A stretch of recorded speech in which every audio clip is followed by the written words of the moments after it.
You know, I've recently come across a revelation about me. I know way too much about Super Mario 64. Like, too much to be a healthy amount of knowledge. I know more about this game than I do about Undertale, and that's saying something. I'll call you on that, Bronze. BLJ? Common knowledge, just don't go left up to Bowser or you'll end up in Wet Dry World. Bomb clip? Done it myself, I don't know how many times. Bowser's Substar duplication? Not only have I done that, on an N64 mind you, but I've also gotten Blast to the Stone Pillar and Jolly Roger Bay in 3D All-Stars by frame walking. You're good. You know I am, Jen. But yeah, I know a lot about Super Mario 64 for multiple reasons, from the game being a revolutionary masterpiece to the soundtrack being iconic in its own right, to sticking to older Nintendo games since modern Nintendo gets their rocks off to pissing off its fans. Finish a damn game, Nintendo! Anyways, I've decided to use my knowledge and expertise of Super Mario 64 to my advantage by starting to make videos on it, starting with one I haven't really seen done, so I've decided to do it. I'll be ranking every red coin star in Super Mario 64 from worst to best based on multiple factors, from the coin layout to the difficulty to Cheese's own opinion. Yes, I got his 2 cents on it. I tried messaging Simple Flips, but he never responded, and I'll also be factoring in my own opinions and experiences with these stars as well. So if you don't like my rankings, sorry, make your own video on why my video is crap if you want to. I don't know. So with all of that out of the way, let's get into it. 23, the Secret Aquarium. I mean, it's just swimming around a cube with plenty of coins. You don't really have to worry about dying, and even if you do, it's easy to get back to. There's literally a 1-up in the other open space of the room, which you may not have known about. But yeah, nothing hard about this, and it's super easy with no enemies or obstacles. 22, Lethal Lava Land. It's only above the aquarium because of the moving puzzle pieces. Not really much else to it. There's plenty of 1-ups in this level, and you can see which pieces are about to move, so you have time to jump to another puzzle piece. Nothing else to say about it. I like the way Bowser looks in the puzzle, I guess. 21, Dire Dire Docks. This one isn't so high up because of its difficulty, but because of the fact that it's so boring. You're just waiting for poles to move with little to no input on collecting the coins, and if you fall, you have to swim and jump back up to these poles all over again, and it just gets annoying after a while, and nothing will speed it up unless you know some decent jumping and wall kicking. It's just too boring. 20, Tick-Tock Clock. Do I have to explain why? It's getting 8 red coins on swaying platforms, and while I enjoy the challenge compared to the previous ranking, Dire Dire Docks, it's still doable in less than a minute with enough practice. Not much else to the star, and if you fall off, there's a good chance that you'll die too.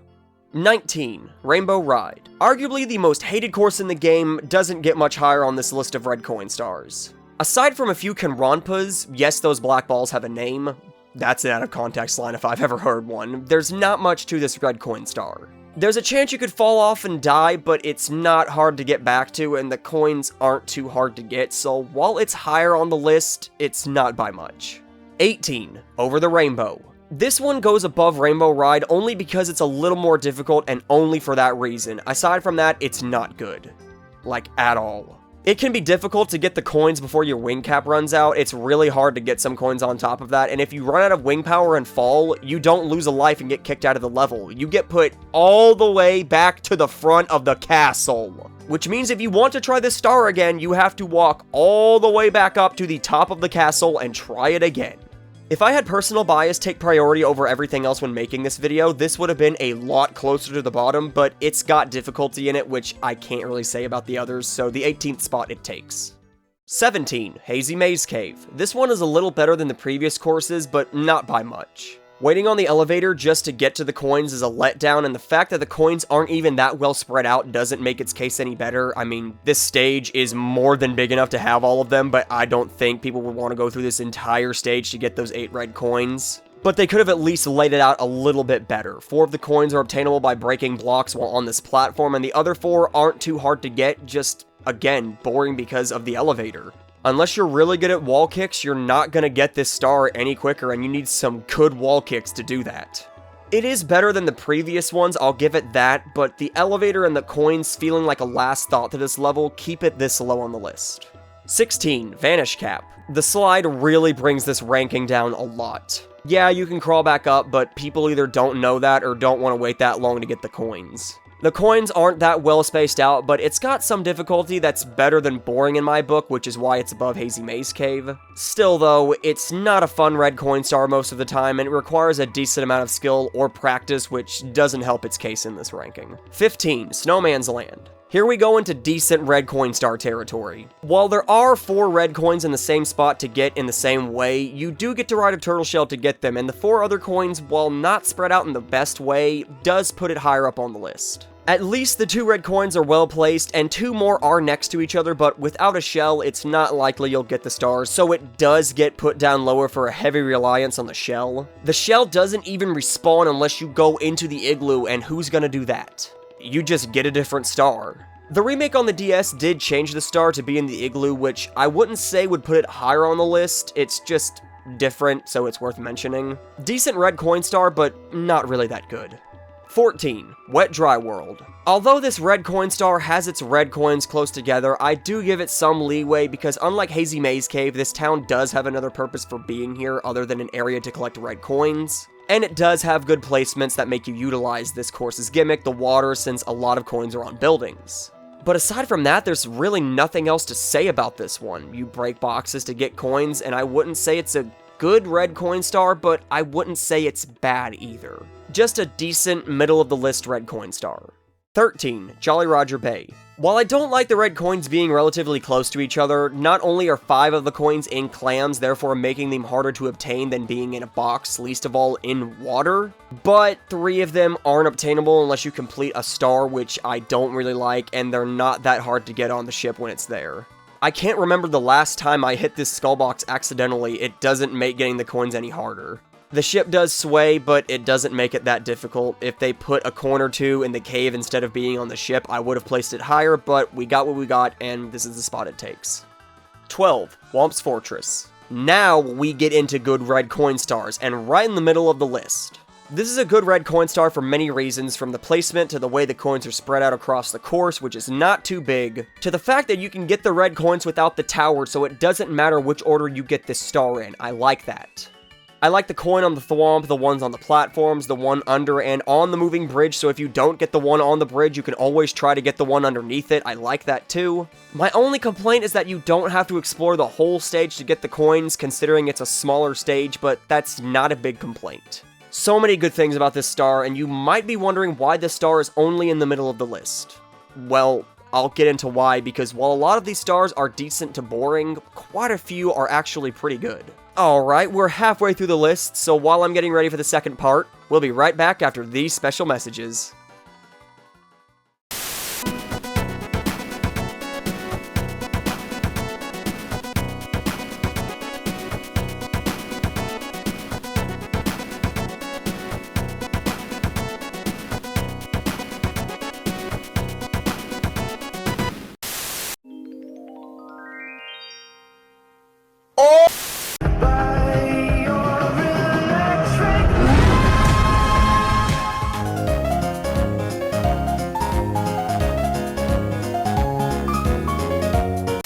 Alright, now that we're back, let's continue.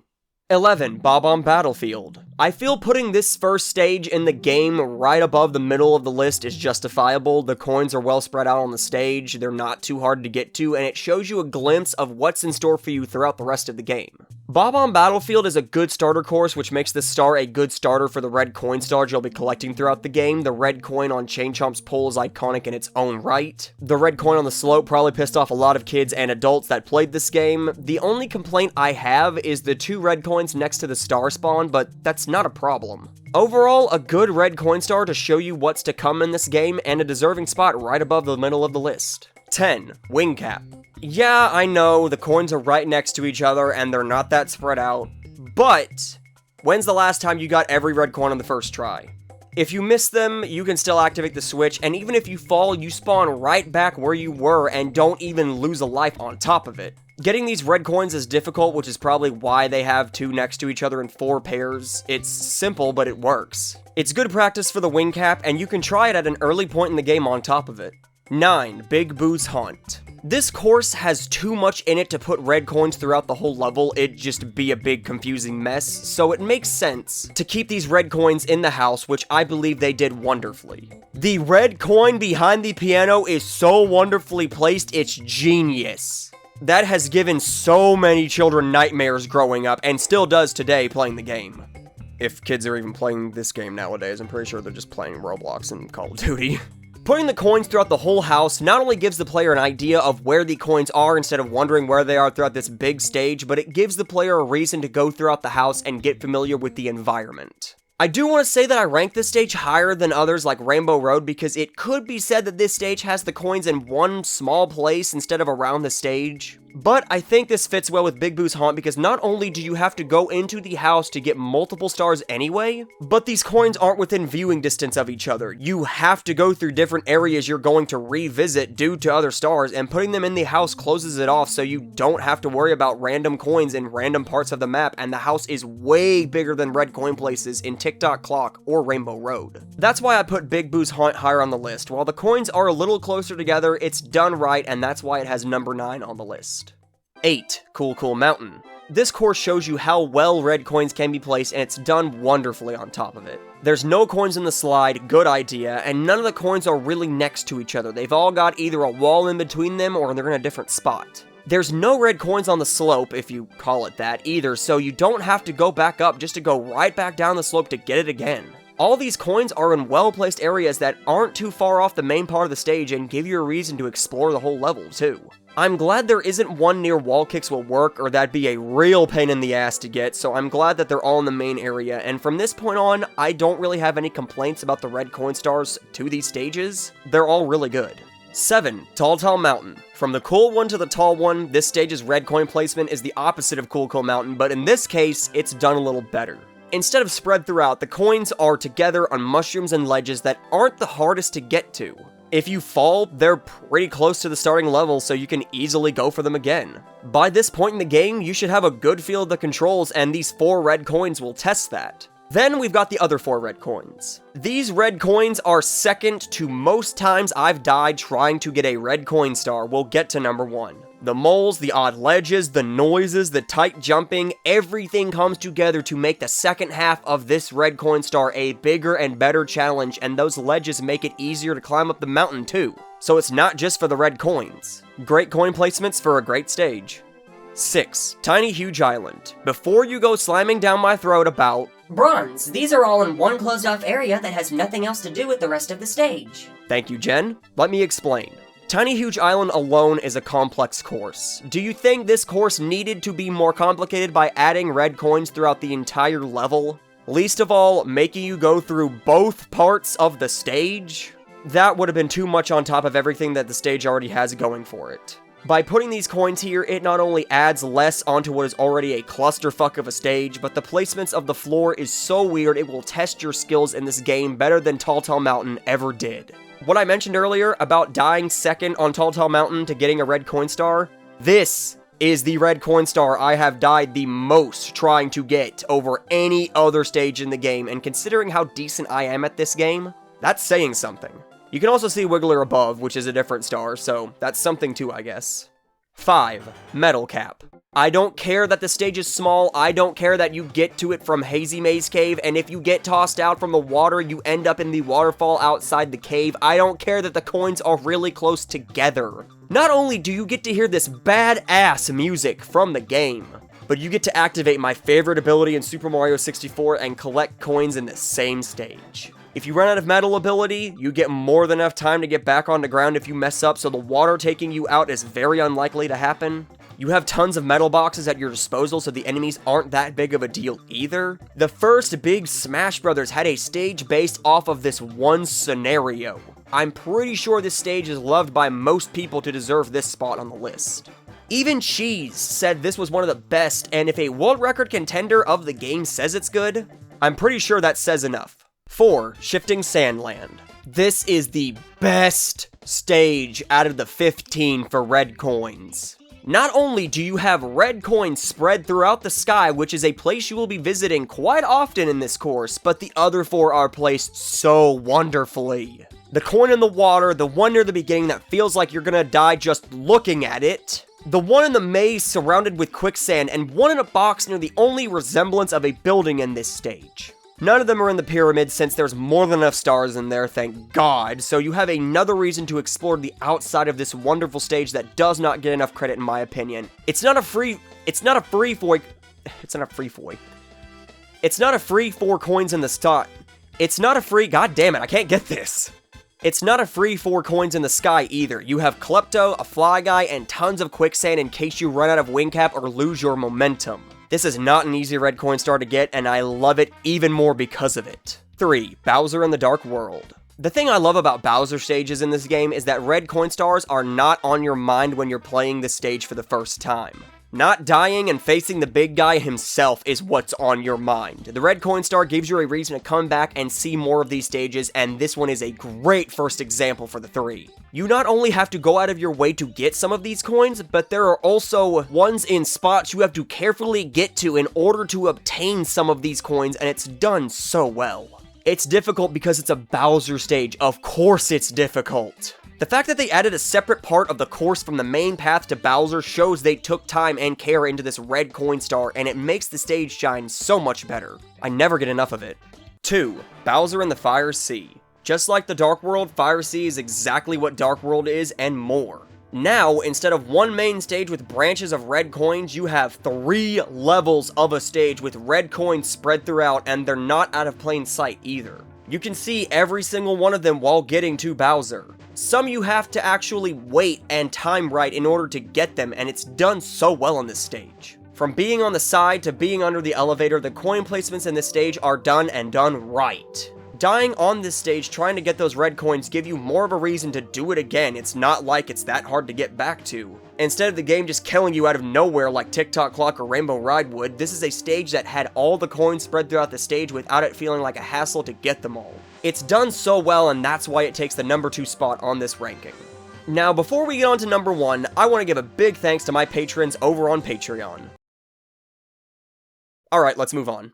Number 1, Bowser in the Sky. If you've played the game up to this point, if you've played the game at all, you know this stage, and not only will it test your skills in going to the final Bowser fight, but its red coin star will not only test your skills, but your patience and reflexes on top of it. To me, the easiest red coin to get is at the very beginning. Every other coin is from not easy to pain in the ass to get. There's lots of level to explore in this final stage, and every red coin is near perfect, if not perfect, in its placement. Some are in plain sight, but you don't know how the hell you're gonna get them, and some aren't even in plain sight either. Some you have to explore every part of this stage to find, and it makes the stage come together so wonderfully. It makes Bowser in the Sky feel like a final level, and these coins feel like a final star in its category should in the final level. Even if you don't get this star on the first try, it's the final level, so even if you've already defeated Bowser, odds are you've already gone through just about everything else in the game. And speaking of, I gotta make a video on this whole game one day. It's such a masterpiece. Not a perfect game, but so damn good. Aside from Odyssey, it's the best 3D Mario game that came out in my opinion, hands down. But that topic is for another day. And that was every red coin star in Super Mario 64 ranked. If you don't like my picks, comment section is down there. Next big video is going to be every Undertale song ranked, but in between, I'm going to finish the R-Place series. I want to thank Cheese for his input. He's one sexy speedrunner. Go check him out if you don't know him. I want to thank Jen for helping me make this video. And as always, thanks for watching, take care, and have a good one.